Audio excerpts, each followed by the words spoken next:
Salut tout le monde et bienvenue à La Chapelle en ligne. Je m'appelle Nour et je suis bénévole à La Chapelle. Je te souhaite une bienvenue toute spéciale à toi qui regardes pour la première fois. La Chapelle est une église pour ceux qui n'y vont pas. Tu es connecté au bon endroit et on va passer un bon moment ensemble. Tout de suite, on continue notre série Qui es-tu? Et on écoute ensemble le message de pasteur Josias, le pasteur de La Chapelle Gatineau. À tantôt! Content de vous voir. Bonjour à tous. Bonjour à tous ceux qui vont écouter le message en ligne. C'est drôle quand pasteur Jérémy dit que je viens tout droit de la Chapelle Gatineau. J'ai vraiment l'impression qu'il parle d'un endroit qui est vraiment loin. Tu comprends? Mais c'est à 2 heures, 2 heures et demie de route pour tous ceux qui savent pas c'est où. Gatineau. Mais j'apprécie beaucoup pasteur Jérémy. C'est un homme de Dieu, c'est un homme incroyable. Puis on développe une bonne amitié au-delà de notre rôle, de nos fonctions. C'est le fun, on a des discussions juste entre êtres humains, entre croyants qui veulent juste avancer avec Jésus. Donc je l'apprécie pour ça énormément. Donc, est-ce que êtes-vous réveillés ce matin? Oui! OK, regarde à ta droite, puis secoue la personne à ta droite. OK, tu dois être réveillé toi. Oh non, j'étais venu dormir. Non. On est venu à l'église. OK?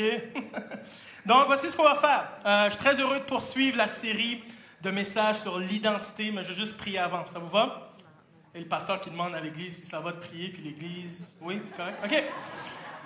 Seigneur Jésus, merci juste pour le privilège de se lever ce matin. Seigneur, merci pour cette série de messages. On prie, Seigneur, qu'on puisse saisir notre identité en toi, qu'on puisse vivre au travers de notre identité, Seigneur, pas au travers de ce que le monde dit ou des circonstances, le contexte, mais au travers de ce que tu dis. Aide-nous vraiment à saisir pleinement ce que tu as pour nous ce matin. Dans le nom de Jésus, et la chapelle dit... Amen. Amen. Amen. Série de messages sur l'identité. Je suis convaincu que tu ne sais pas où tu vas si tu ne sais pas qui tu es. Je suis convaincu que tu ne peux pas comprendre pleinement et en profondeur le pourquoi tu fais les choses si tu ne sais pas qui tu es.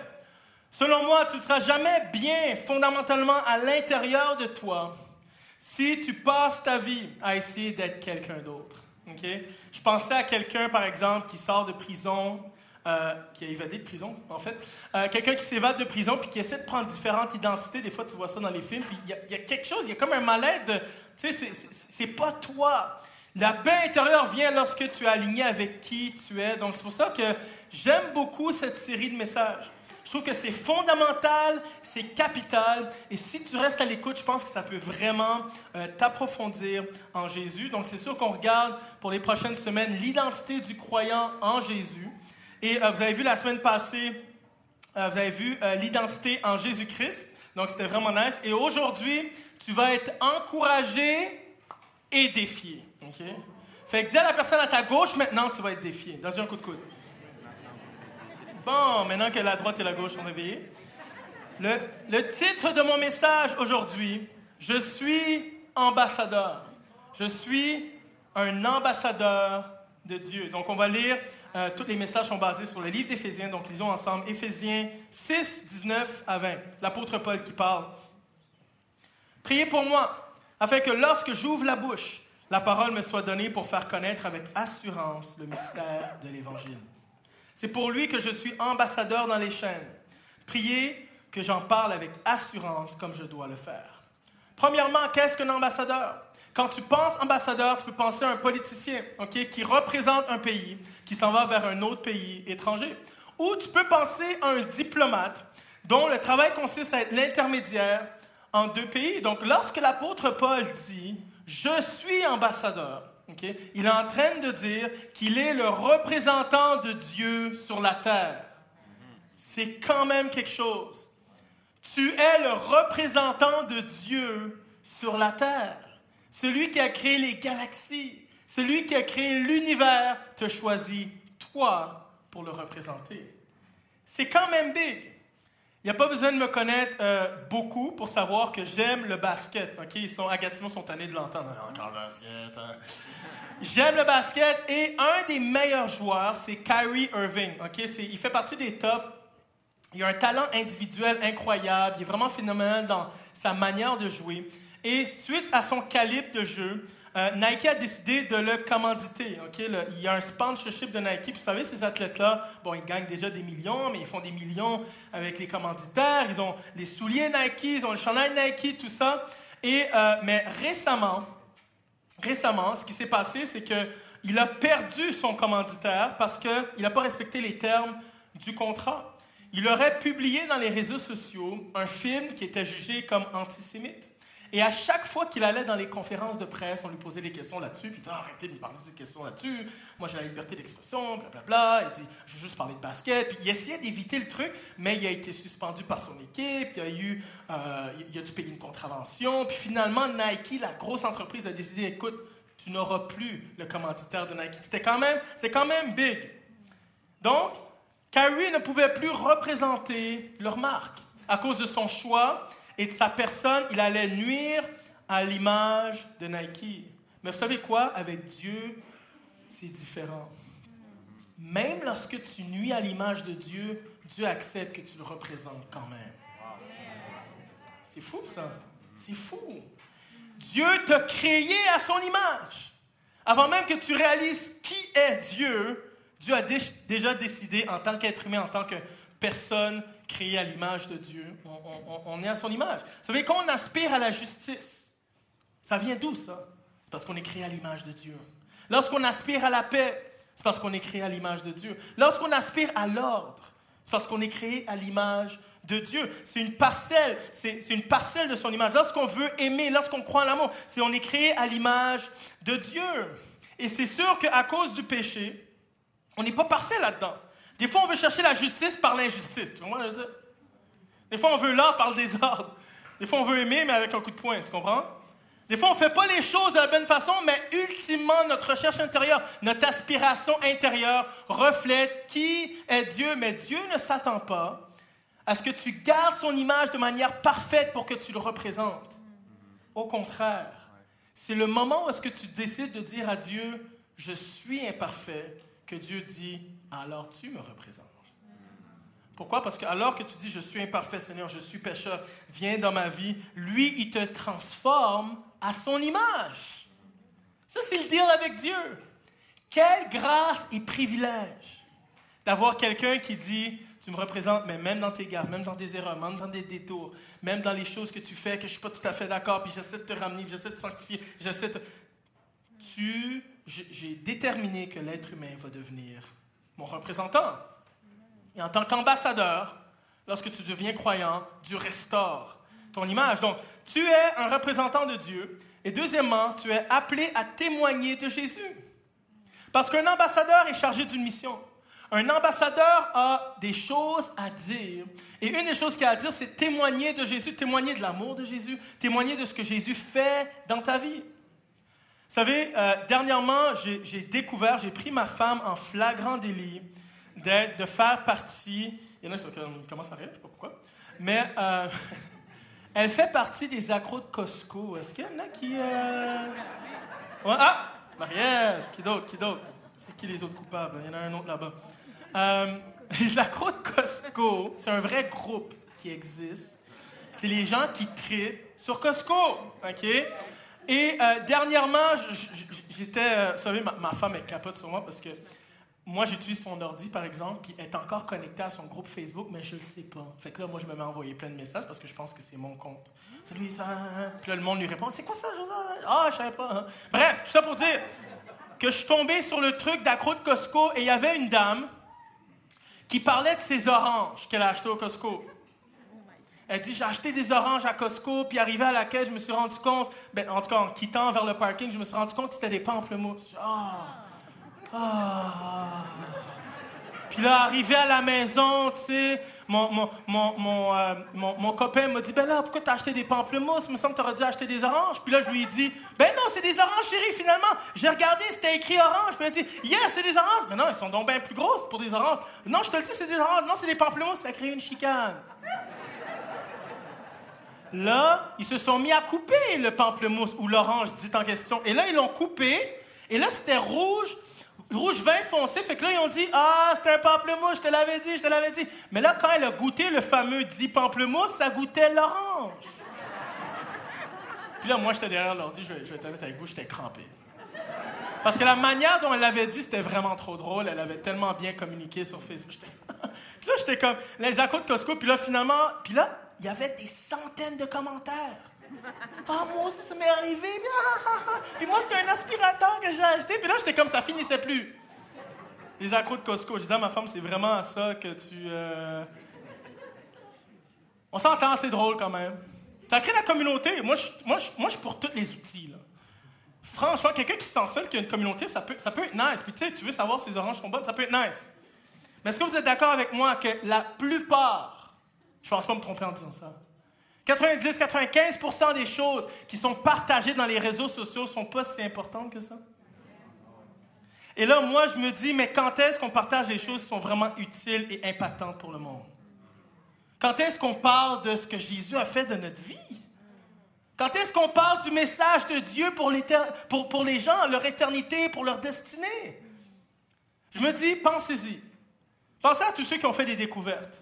Pensez à Isaac Newton, quand il a fait sa découverte par rapport à la gravité. Est-ce qu'il s'est dit, bah, c'est poche? Non, il s'est dit, je vais le partager. Pensez à Albert Einstein, qui a fait ses découvertes par rapport à la physique. E égale MC2, je ne sais toujours pas ce que E et M veulent dire, mais E égale MC2. Faites sa découverte, il s'est dit, je vais le partager.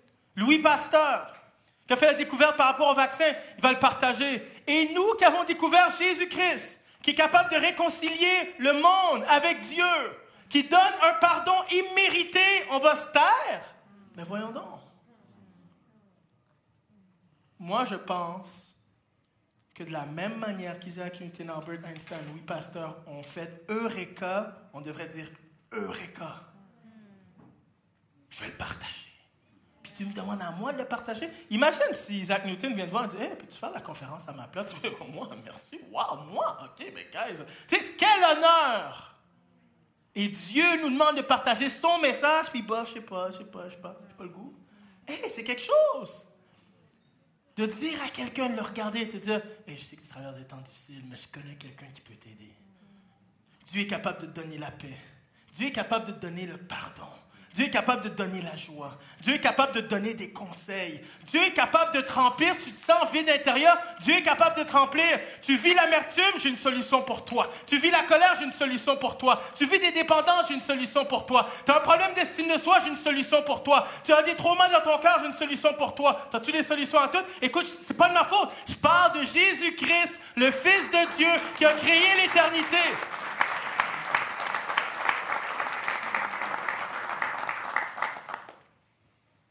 Et je fermerai ma bouche jamais. Jamais. Mais est-ce que tu as perdu ton Eureka? Est-ce que tu as perdu ce sentiment d'avoir découvert quelque chose? J'aime trop l'apôtre Paul parce que quand il parle de ce qu'il partage, c'est toujours comme, et j'ai fait découvrir le mystère. Tu sais, je me dis, waouh, ça serait nice. Mais là, si on en reste ce langage-là, c'est comme, hey man, ce que je te partage, c'est big. Puis là, moi, si je fais ça, imaginez, je parle à quelqu'un, je parle à Jérémie, par exemple, je dis, wow, je veux juste te dire, là, il y a quelque chose qui a changé ma vie, c'est fou, c'est big, c'est Jésus. Puis tu sais, sûrement que la plupart d'entre vous feriez comme, t'en fais trop. L'apôtre Paul ne trouvait pas. T'en fais trop. T'as peut-être pas expérimenté ce que j'ai expérimenté. Le Fils de Dieu qui vient sur terre, j'en fais trop, mais voyons donc. Je prie que tu sois illuminé dans la révélation de ce que Jésus a fait. J'en fais pas assez. L'apôtre Paul dit, c'est la grâce d'annoncer le mystère de toute éternité aux non-juifs. J'ai la grâce d'annoncer les richesses infinies de Christ. Vous comprenez ce langage? Découverte, émerveillement, valeur. Il dit, quelle grâce.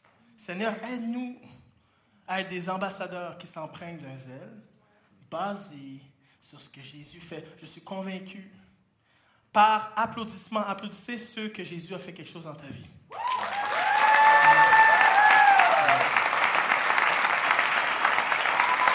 Amen. Amen.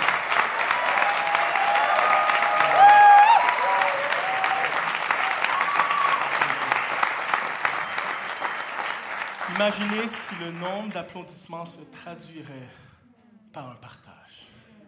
Il y aurait plus de monde qui applaudirait dans la salle. Vous savez, des fois, on peut avoir des excuses, on peut avoir des raisons pourquoi on ne le fait pas. Des fois, on se dit « Ah, il me semble que je n'ai pas assez d'opportunités. » Je veux t'encourager aujourd'hui, avec l'apôtre Paul, bien sûr. Lui, quand il a écrit la lettre aux Éphésiens, quand il parlait d'annoncer tout ça, le mystère, tout ça, de Jésus, il était en prison. Okay? 5 ans en prison et t'entends parler de l'apôtre Paul. Moi, je ne sais pas si 5 ans tu vas entendre parler de moi. Là. Tu comprends ce que je veux dire? 5 ans en prison, t'entends parler de l'apôtre Paul. Pardon. Et la raison pour laquelle il a été emprisonné, c'est parce qu'il voulait l'arrêter de prêcher.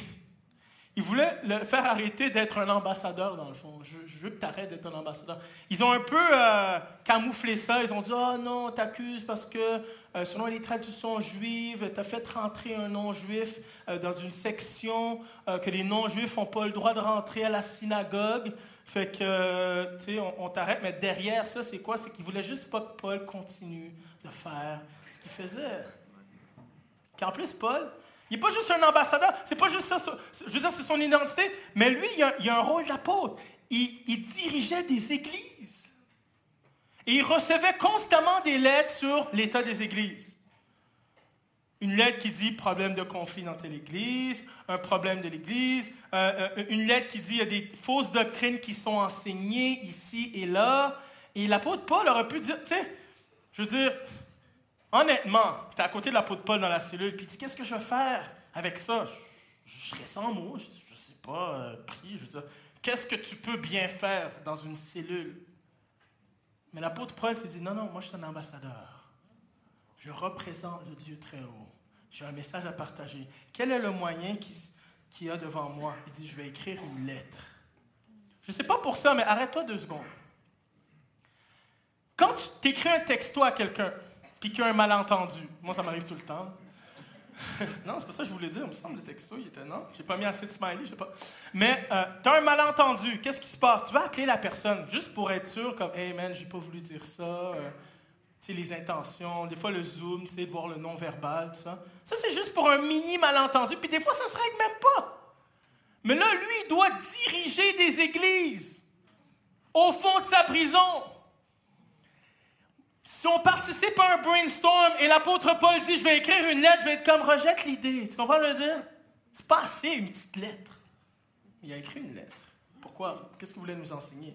L'opposition et les obstacles ne veulent pas dire qu'il n'y a plus d'opportunités. Cela veut juste dire qu'il faut devenir plus créatif. Plus créatif.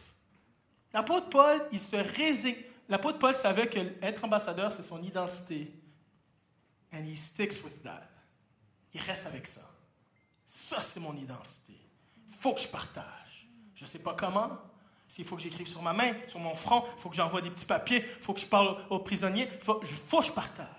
C'est quoi que j'ai devant moi? Il dit, je vais écrire une lettre. Et ce n'est pas sa seule lettre qu'il a écrite. Il a écrit une lettre aux Éphésiens, oui, mais aux Philippiens, alors qu'il était en prison. Aux Colossiens, alors qu'il était en prison. Une lettre à Philémon, alors qu'il était en prison. Et au travers de ces lettres, l'Évangile s'est propagé. Des églises sont stabilisées. Des gens furent sauvés. On parle encore de sa lettre aujourd'hui pour prêcher des messages. Alors que des personnes qui auraient rejeté son idée dans le brainstorm auraient pensé que sa petite lettre n'aurait pas fait grand-chose. Auraient pensé que l'apôtre Paul était limité parce qu'il était en prison. Au travers de sa lettre, Dieu l'a utilisé à faire un grand impact. Lorsque tu es un ambassadeur, ce n'est pas une question de grande opportunité. C'est une question de saisir l'opportunité que Dieu te donne. Et des fois, l'opportunité que Dieu te donne est comme ça. Mais Dieu prend ça et fait ça. Fait ça. Et l'apôtre Paul a compris ça. J'ai envoyé juste une lettre. Man, imaginez juste une lettre. Les gens lisent. Pourquoi? Parce que inspiré du Saint-Esprit, il y a Dieu qui parle au travers de la lettre. Et ça impacte les gens. Ce n'est pas à propos de l'opportunité, c'est à propos de qui tu es. Imagine, moi, ça m'a tellement défié en préparant ce message-là. Je me suis dit, Seigneur, je veux tellement agir selon qui je suis, non pas ce que je vois, selon pas les circonstances. Je veux juste agir selon qui je suis en toi. Je parlais avec un pasteur dernièrement, qui est un ami aussi.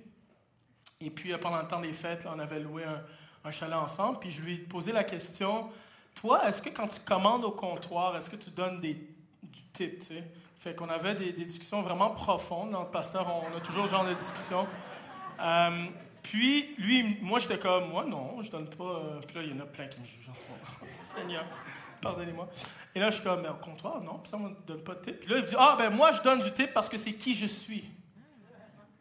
Un homme de Dieu, un croyant, c'est je suis généreux. Donc, et là, j'étais comme, man, c'est challengeant. Là, j'étais comme, OK, je vais donner 50 pièces à chaque fois. Je me sentais cheap, tu sais, je sais pas quoi faire. Mais est-ce que vous comprenez ça dépend pas de la personne?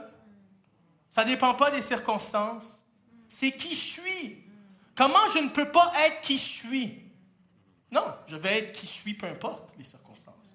Peu importe ce que je vis. En tant qu'ambassadeur, Dieu t'appelle à partager le message.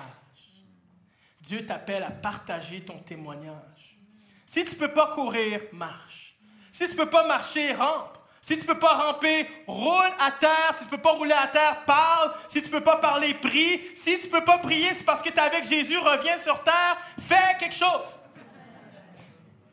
John Wesley l'a dit comme ça. Fais tout le bien que tu peux, par tous les moyens possibles, dans tous les lieux possibles.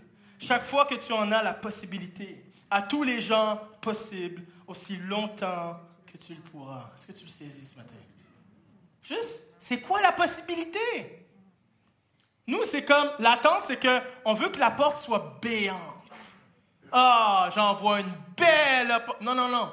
C'est quoi? Cette recherche, cette posture de cœur de se dire, Seigneur, aide-moi à avoir l'opportunité. Je veux agir selon mon identité. Et là, tu as peut-être perdu le zèle. Tu as peut-être perdu, tu as été refroidi, tu as été découragé pour différentes raisons. En m'en venant ici, j'ai pris l'autobus voyageur. Hey man, au début du message, je dis que Gatineau n'est pas loin, puis là, je dis que j'ai pris l'autobus voyageur. Ça fait vraiment... c'est comme si tu viens de Gaspésie. Bref. Fait que j'ai dû prendre un taxi aussi. Puis en parlant au chauffeur, le chauffeur me disait qu'il était, avant d'être chauffeur de taxi, technicien en pelouse. Je ne savais pas que ça existait. J'étais comme technicien en pelouse. J'imaginais quelqu'un avec un sarrau blanc puis des ciseaux. Tu sais, j'étais comme, tu fais quoi au juste? Puis là, il était comme, ben, tu sais, je m'occupe de l'entretien de la pelouse, tu sais, qu'il n'y ait pas de mauvaises herbes, puis je vaporise mon stuff, tout ça, je vaporise mon produit, tout ça. Là, j'étais comme, OK. Je dis, tu faisais ça avant? Il me dit, oui, j'étais bon là-dedans, tu sais, du 7 à 2, mais j'étais capable de plugger 40 clients là-dedans, puis ça allait bien, je faisais beaucoup d'argent aussi, puis ça me permettait d'être avec mes enfants et tout ça. Là, j'étais comme, OK, nice, super, mais il dit, pourquoi tu es chauffeur de taxi aujourd'hui? Puis là, il a comme bugué un peu. Je dis, Il dit, ouais, c'est parce qu'en fait... il y a un nouveau patron qui est venu. Et puis, lui me demandait de faire du porte-à-porte l'hiver pour vendre mon produit. Puis moi, là, de faire du porte-à-porte dans le froid, là, no way. Puis il me dit, tu sais, honnêtement, à force de recevoir des noms, ça casse ton moral. Et je me suis dit, c'est fou. C'est exactement comment des personnes qui servent le Seigneur se sentent. Quand les conditions sont difficiles, on se refroidit.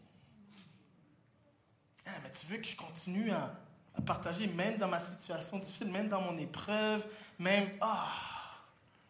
Puis je témoigne, puis des fois je me fais rabrouer, ou des fois je me fais dire que je suis folle ou arriérée. La réaction des gens et les conditions dans lesquelles nous sommes nous refroidit. On est tenté d'abandonner. On est tenté de ne plus parler de Jésus. J'aimerais vous dire qu'il y a des gens que Dieu a préparés, qui attendent juste ça. Il y a des gens qui ont soif d'entendre parler de Jésus. Dernièrement, au mois de novembre, j'étais à l'aéroport. Puis il y a une dame, je fais une histoire courte, là.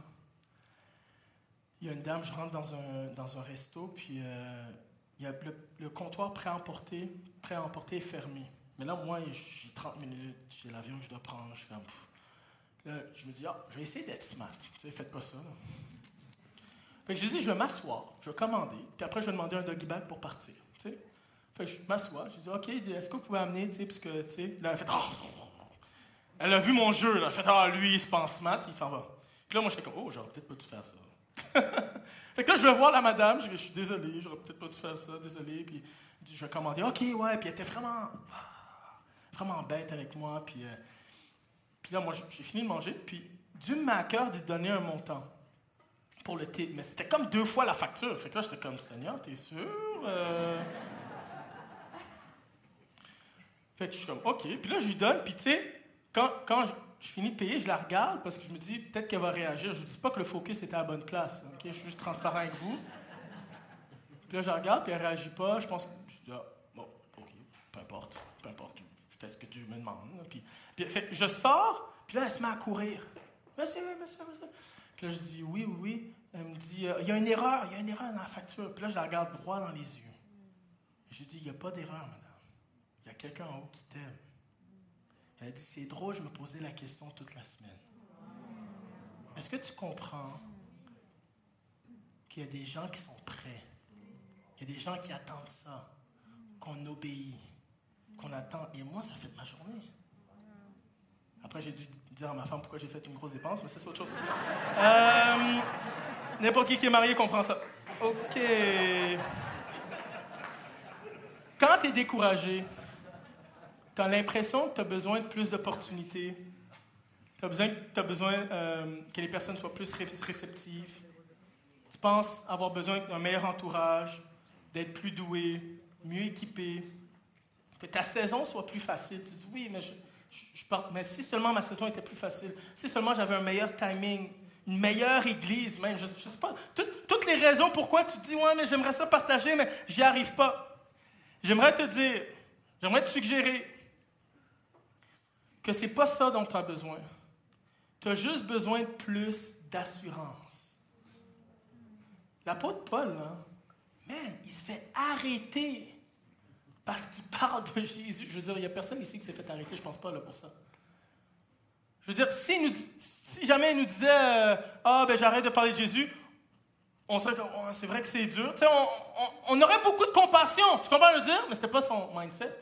Paul a dit, priez pour moi, afin que je puisse prêcher avec plus d'assurance. Est-ce que vous comprenez le mindset de Paul? Il est comme, si toi tu lui dis, ouais, mais pourquoi tu continues? Il dit, ouais, non, c'est mon identité. C'est qui je suis. Ma vie est entre les mains de Dieu. Priez pour moi. J'aimerais te dire, si tu es découragé à cause de la réaction des gens, j'aimerais te dire, si tu es découragé à cause des conditions de vie, demande aux personnes autour de toi de te soutenir dans la prière. On a besoin d'une église grand E qui est capable de partager ce que Jésus fait dans ta vie autour de toi à d'autres personnes. Que Dieu nous donne l'assurance et la confiance qu'on a besoin. Je suis convaincu que si j'étais capable de juste extirper de la confiance avec une seringue, OK? Puis je te l'injecte dans le bras. Je pense que ta confiance passerait de 37% à 95%. Je suis convaincu que la discussion ne serait pas j'ai pas une opportunité. Ça serait comme, j'ai tellement parlé que je ne sais pas comment gérer mon monde. L'assurance change tout. La confiance change tout. Ça efface plein d'excuses. Ça efface plein de... C'est comme... combien de monde à qui j'ai parlé sur différents sujets, puis ils m'ont dit, je peux pas. Puis là, finalement, quand ils font la chose, puis là, je parle de manière générale, OK? Je leur dis, mais il n'y avait pas ça. Ouais, mais dans le fond, je savais que c'était juste la bonne affaire. Tu sais, on est bon là-dedans. On est bon à cacher les raisons avec plein d'excuses. On est bon là-dedans, mais juste l'assurance. Ma prière est que ceux qui sont silencieux deviennent audacieux. Ma prière est que ceux qui sont timides n'aient pas froid aux yeux. Puis là, j'ai un 3e E. Vous êtes prêts? Ma prière sont ceux qui sont confiants, inspirent d'autres à faire comme eux. Amen? Amen. Amen.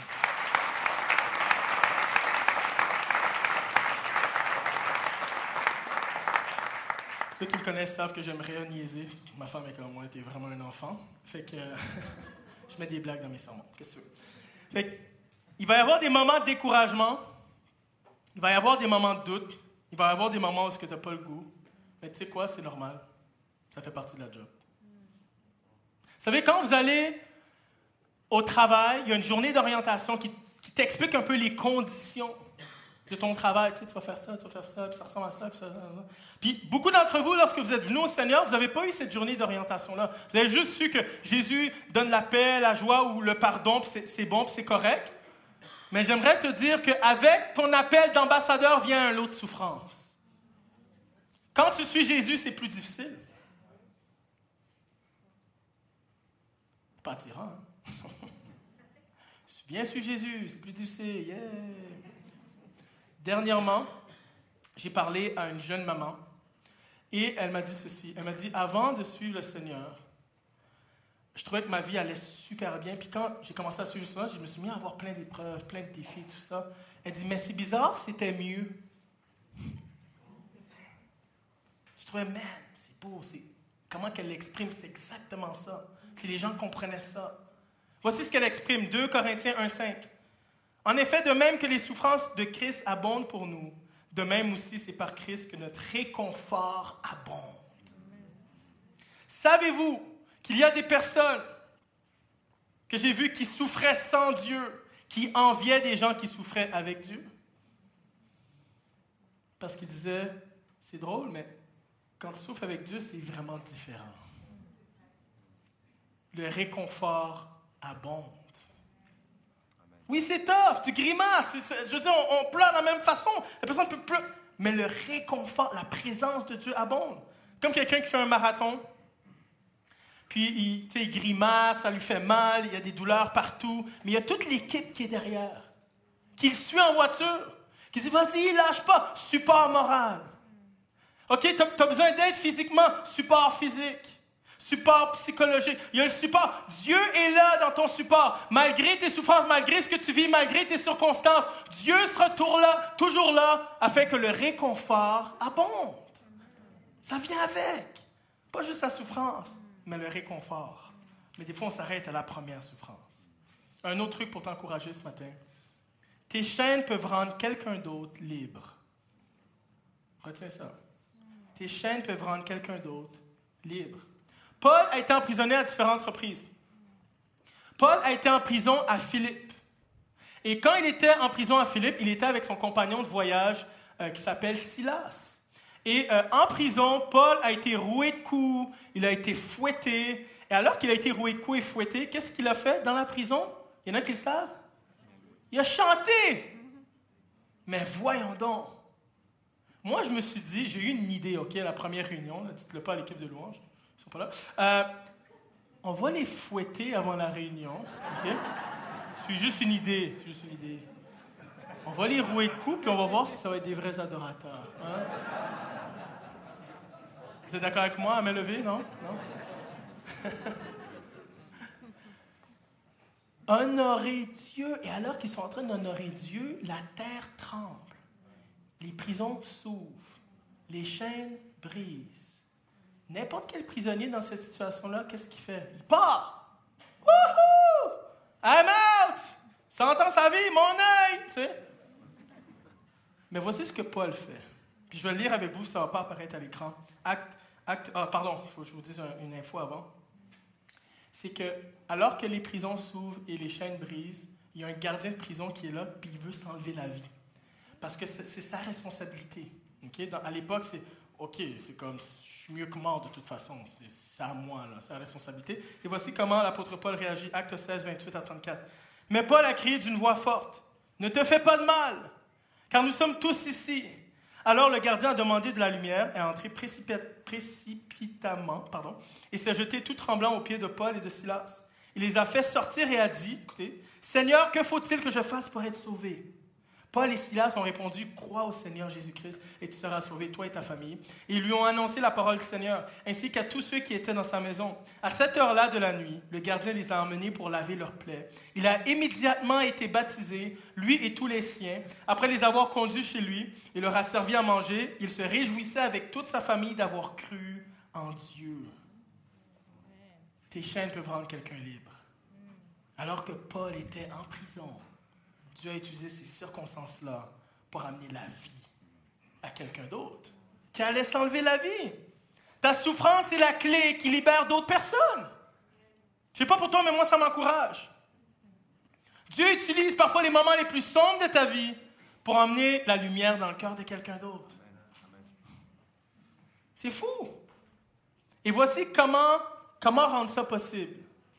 Comment faire en sorte que nos circonstances difficiles, que les moments, nos épreuves soient optimisées, soient utilisées par Dieu. Voici la réponse. Acte 20, 24. Voici ce que ça dit.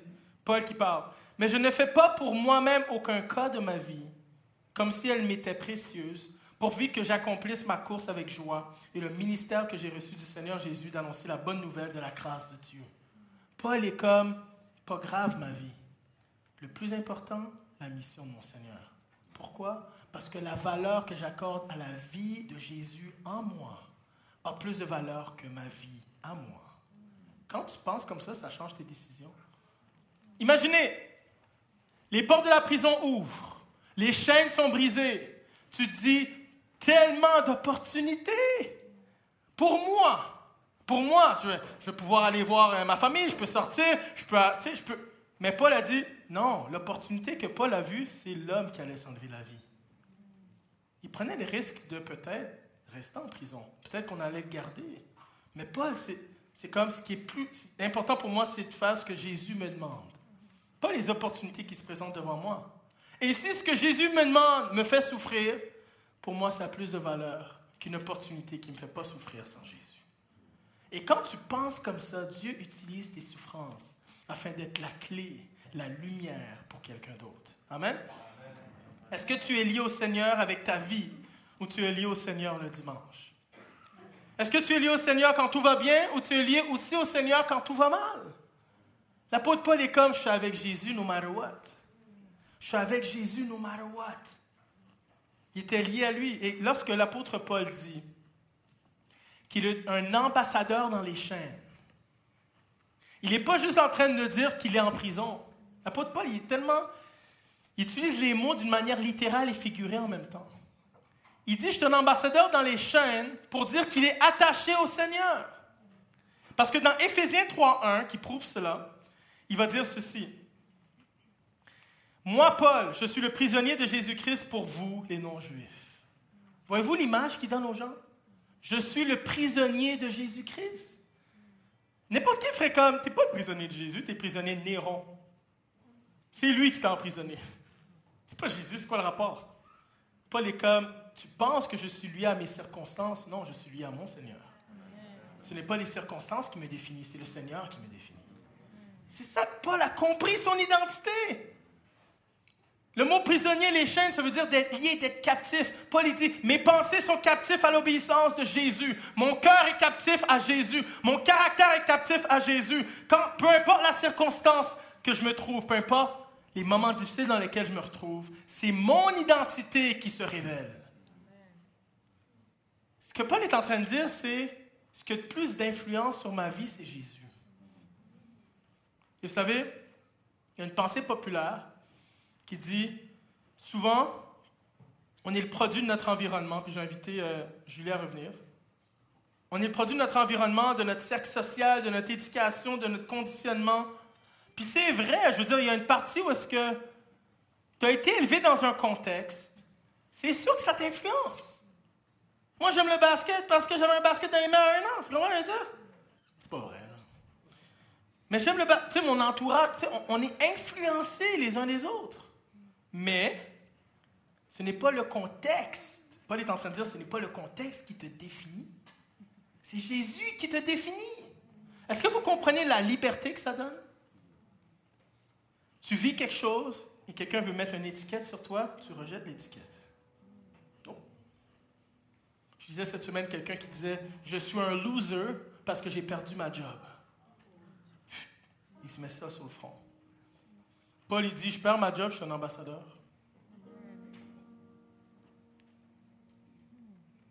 J'ai fait une gaffe avec quelqu'un, puis on dit que je suis un jerk partout, puis je suis un ambassadeur. Ça ne change rien. Paul, il dit, il y a tellement de monde, il veut me donner des noms. t'es ça parce que tu vis ça, puis t'es ça parce que tu vis ça. Paul est comme, peu importe ce que tu dis, je suis un ambassadeur. Mon identité n'est pas liée à mes circonstances. Mon identité est liée au Seigneur. Est-ce que vous comprenez la liberté que ça donne? Peu importe les circonstances de la vie, tu t'identifies à lui. Vous savez, des fois, un des symptômes, si on se plaint beaucoup de nos circonstances, peut-être que c'est parce qu'on est trop lié à nos circonstances. Comment quelqu'un qui est lié au Seigneur dans la prison se met à chanter et à louer? Pourquoi? Parce qu'il est lié à Dieu. Il dit, je suis un ambassadeur. Puis la grâce que Dieu m'a donnée hier est encore présente aujourd'hui. J'ai encore une raison de louer le Seigneur aujourd'hui, que je sois en prison ou non pas. Donc, je suis lié. Je suis lié avec mon identité. De qui es-tu le prisonnier? J'aimerais te poser la question. Es-tu prisonnier de ta carrière? Es-tu prisonnier de tes conflits? Es-tu prisonnier des circonstances difficiles ou tu es le prisonnier de Jésus? Ou tu es un ambassadeur dans les chaînes? J'aimerais qu'on soit des ambassadeurs dans les chaînes. Paul était tellement imbibé de son identité qu'il devient imperméable aux circonstances autour de lui. Est-ce que tu vas traverser des épreuves? Est-ce que tu vas traverser des moments où ils vont te faire souffrir? Est-ce que tu vas traverser la vallée de l'ombre de la mort? Oui, mais à un moment, tu vas devoir prendre une décision. Est-ce que je suis un prisonnier des circonstances ou je suis un prisonnier du Seigneur? Et alors que je préparais le message, j'avais vraiment la forte impression qu'il y avait beaucoup de monde qui avaient ça dans la main. Riez pas de mon écriture, là, mais... Démission. Une lettre de démission pour le Seigneur. Soit tu es tenté de démissionner, soit tu as démissionné. Et tu dis, moi d'être un ambassadeur, de témoigner pour toi, non, les conditions, tu as démissionné. Et moi, ce que j'aimerais aujourd'hui, dans ton cœur, alors que l'Esprit te parle ce matin, au travers du message, que tu fasses ça.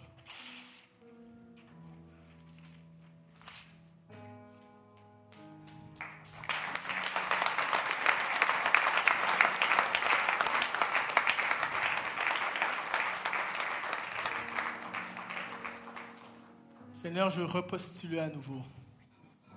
Je veux me reconsacrer à toi à nouveau. Je veux me réengager à nouveau. Il y a tellement plus. Il y a tellement de gens qui ont soif d'entendre parler de Jésus et qui attendent juste toi. Romains 10, 17 qui dit comment ils peuvent venir à la foi s'il n'y a personne qui parle. C'est nous qui allons parler, c'est nous qui allons porter le message de Jésus. Et je prie que dans ton cœur, alors qu'on va chanter un chant bientôt, que tu dis, Seigneur, je veux me réengager avec toi. Donne-moi ton courage, donne-moi ton esprit, donne-moi des gens qui vont prier pour moi. Il y a trop de gens qui vont des souffrances seuls. Et c'est encore plus difficile que qu'est-ce que moi je vis. Mais Seigneur, remplis-moi, réconforte-moi, donne-moi une parole de sagesse, donne-moi une parole d'une force, donne-moi une parole qui peut réconforter quelqu'un. Qu'on se réembauche. Au Seigneur. Amen. Je vais vous inviter à pencher la tête, fermer les yeux. J'aimerais ça prier pour vous.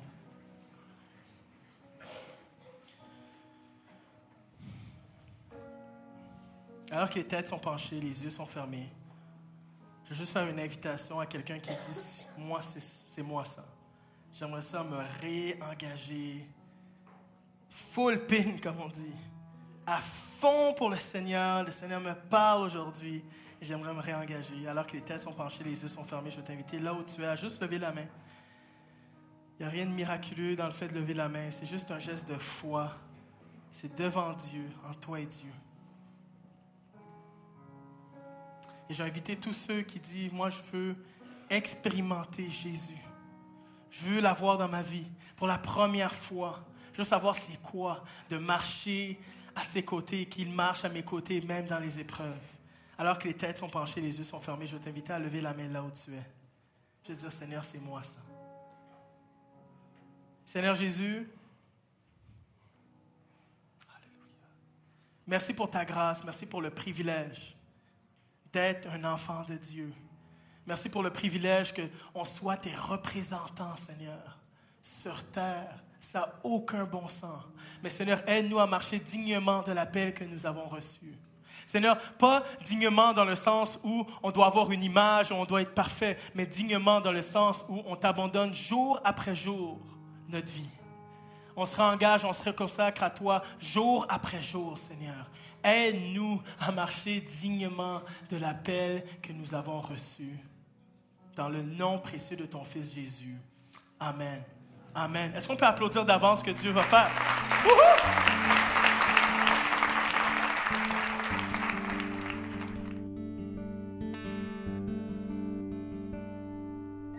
Je te donne mon cœur. Il ne m'appartient plus. Ce que j'ai de meilleur, tout est pour toi, Jésus. Un parfum de valeur sur toi est répandu. C'est l'offrande de mon cœur. Je suis à toi, Jésus. Prends mon âme, prends mon cœur. Je te donne tout. Prends ma vie, me voici, je te donne tout.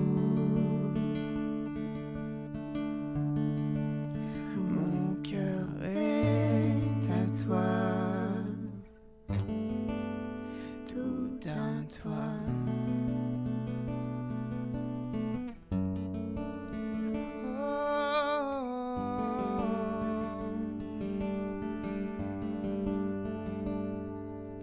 Je te donne mon cœur, il ne m'appartient plus. Ce que j'ai de meilleur, tout est pour toi, Jésus. Un parfum de valeur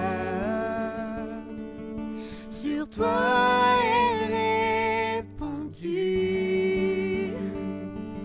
Oui, c'est l'offrande de mon cœur.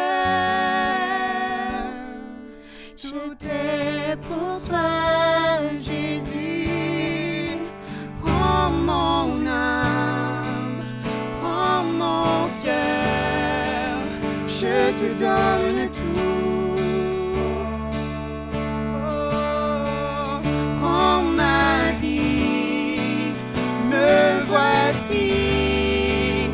Je te donne tout.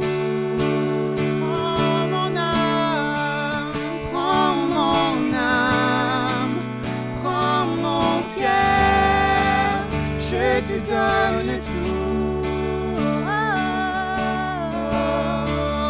Prends ma vie, me voici. Je te donne tout.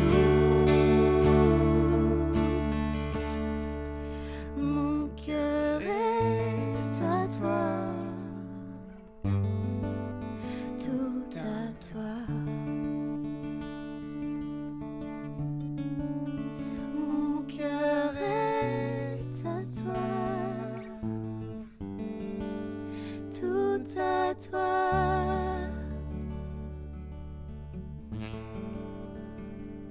oh Jésus,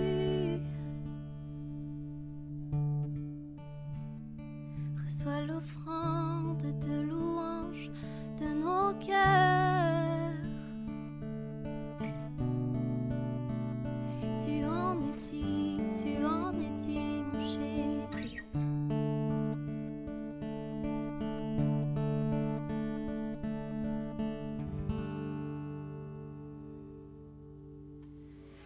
Tu es un ambassadeur de Dieu sur terre.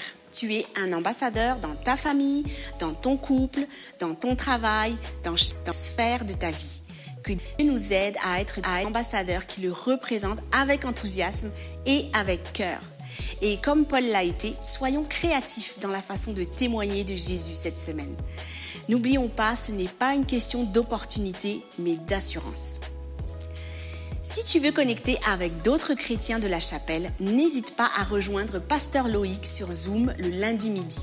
C'est toujours un bon moyen pour parler du message et prier les uns pour les autres. Et si tu peux, rejoins-nous en présentiel tous les dimanches dans nos chapelles à Montréal, Québec et Gatineau. L'horaire des rendez-vous va apparaître à l'écran. C'est toujours une occasion idéale pour connecter, pour se soutenir les uns les autres et se regrouper ensemble pour louer et écouter le message.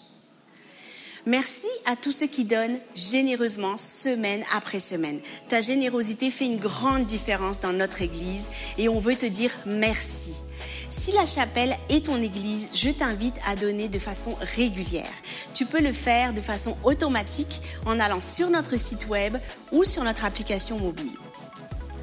On se retrouve la semaine prochaine pour la suite de notre série Qui es-tu ? En attendant, je te souhaite une très belle semaine.